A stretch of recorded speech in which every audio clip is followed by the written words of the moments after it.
All right, man. I am at probably around the half of this podcast called The Secret Habits of Supercommunicators by Chris Williamson and Charles Duhigg. Um, it is basically principles or steps to uh, to acquire the skill of communication. And I wrote a couple of notes, and I just want to share it with you because it has me now. This is not me teaching you because I think I am very far away from being a super communicator. I'm very introverted, and it's very hard for me to sometimes uh, actually follow through with these steps, or you know, on certain occasions I definitely do these things, but they're not very natural to me, or not very natural to me with most of the people that I meet, only certain ones.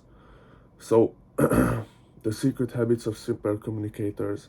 The first one is asking more questions, asking deep questions. Now, what this does is basically invites the other person to uh, to share their values, morals, and certain beliefs with you, which creates a deeper bond between the two of you. The second step is prove that you're listening. Now, this step has three sub steps, which is ask deep questions. When you ask a deep question, repeat his or her answer in your own words, so uh, he or her, or she or him, sees that you're actually processing the information that the person just gave you, and you're not just kind of waiting for your turn to speak and not really listening or paying attention to the other person. Okay, so repeat the answer in your own words to show that you're actually processing it, the person's answer that you're talking to. Third step is very interesting, and it's ask if you got it correctly, understood it.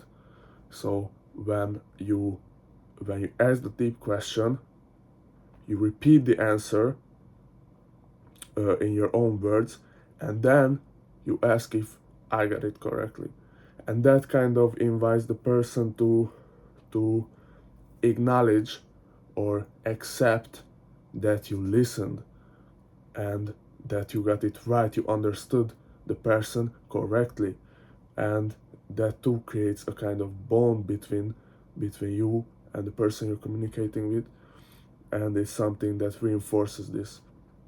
Okay, the third one is vulnerability, giving the other person something they can use against you. It's a form of trust, and it's especially a powerful tool to create bonds between persons. If the if you give something that's vulnerable to you, so uh, that it can be used against you, and the person you gave that piece of information about you gives you something back. So this creates a kind of bond that you both can trust each other, because it is something that can be used against you, and you wouldn't just trust any person with that. You would only trust uh, a person that is trustworthy and that earned your trust, and it's a step to a bond and a strong one. Okay, the fourth one is categorizing conversations. So there are three uh, types of conversations.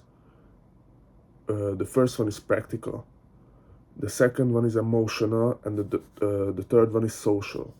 So practical is, if I understood correctly, correct me if I'm wrong, practical is the one where you're trying to find a solution to a problem.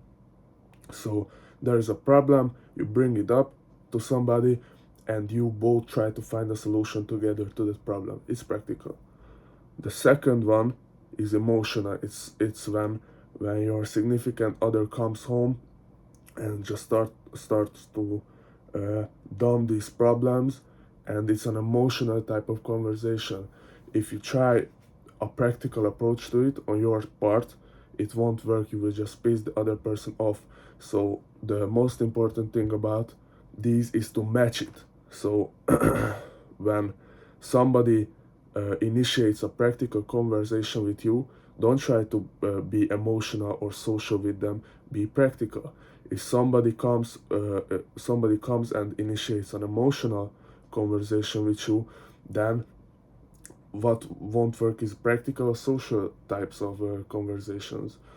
So you have to kind of ask yourself, okay, what is this person uh, conversation type is, or what he or she is trying to achieve right now, and kind of put it in a bracket. So if it's emotional, then you have to be emotional too, and if it's practical, be practical. If it's social, be social, not emotional or practical. uh, Find out which the other person is in, and respond accordingly. But that's about it that I found out. I'm only at about the half of it, so there's definitely a lot more to learn. I recommend you check out Modern Wisdom, The Secret Habits of Supercommunicators, if you have problems with communicating, creating bonds with a lot of people, create networking, that kind of stuff. It really taught me just 30 minutes a lot. Have a blessed day.